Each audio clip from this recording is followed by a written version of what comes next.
안녕하십니까. 마이다스 안경TV입니다. 초등학교 5학년 학생입니다. 왼쪽은 선천성 백내장으로 수술을 받은 상태입니다.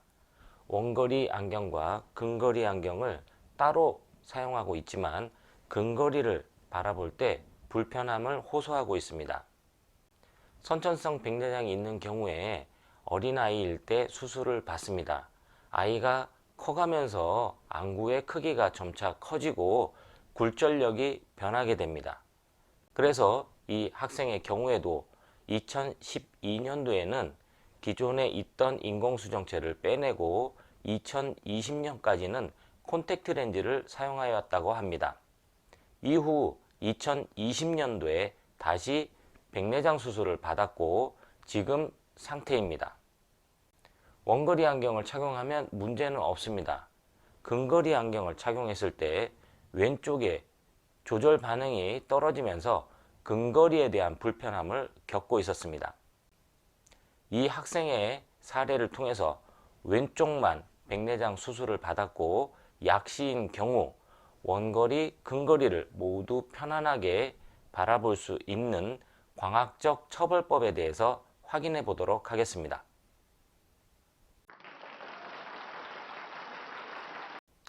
오른쪽은 안경을 착용하지 않은 상태의 시력은 0.8입니다. 약간의 난시를 추가하여 1.0이 나올 수 있는 상태였습니다.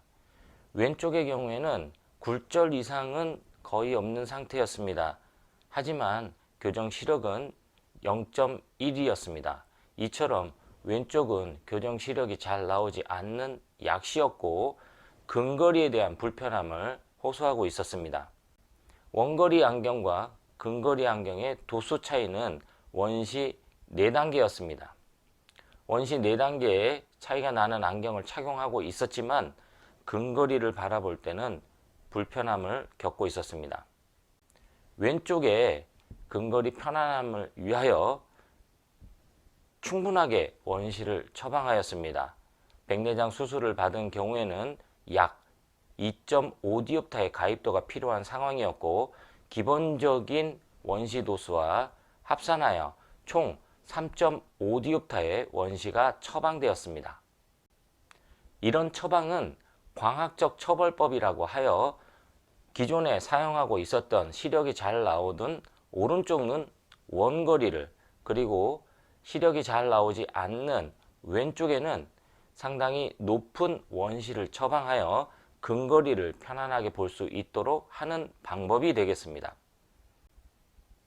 플러스 3.5디옵터의 원시가 세팅된 안경을 착용한 후 원거리도 그리고 근거리도 편하게 보인다고 만족해 하였습니다.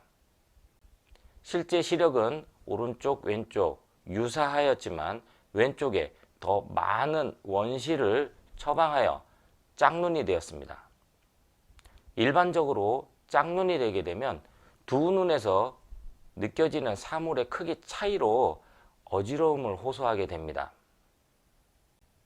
위의 링크를 확인하게 되면 두 눈의 시력 차이가 너무 많았고 그로 인한 어지러움 때문에 도수를 간격을 줄여서 편안하게 사용할 수 있는 사례가 되겠습니다. 하지만 이 학생의 경우에는 오히려 이렇게 많은 차이가 나는 경우가 눈에 더 편안했고 원거리, 근거리 모두 만족해 하셨습니다.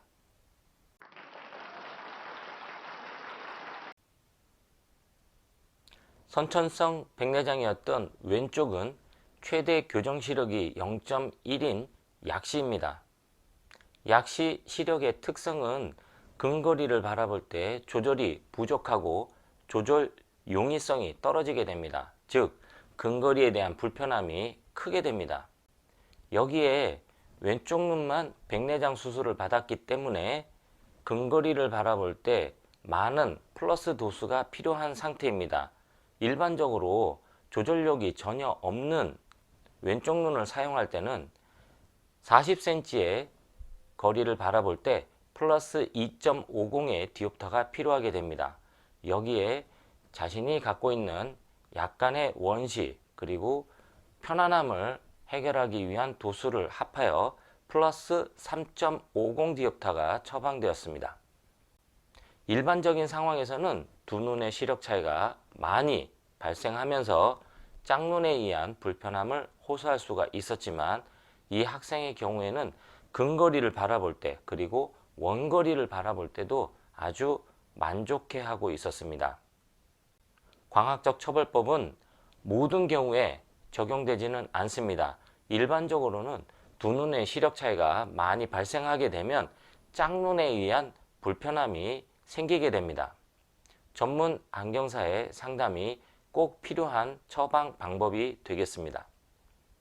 지금까지 한쪽 눈만 백내장 수술을 받은 초등학생의 근거리도 편하게 보이고 원거리도 편하게 보인 단초점 안경이었습니다. 이상 편안한 시생활을 위한 비전 컨설팅 마이다스 안경TV였습니다. 고맙습니다.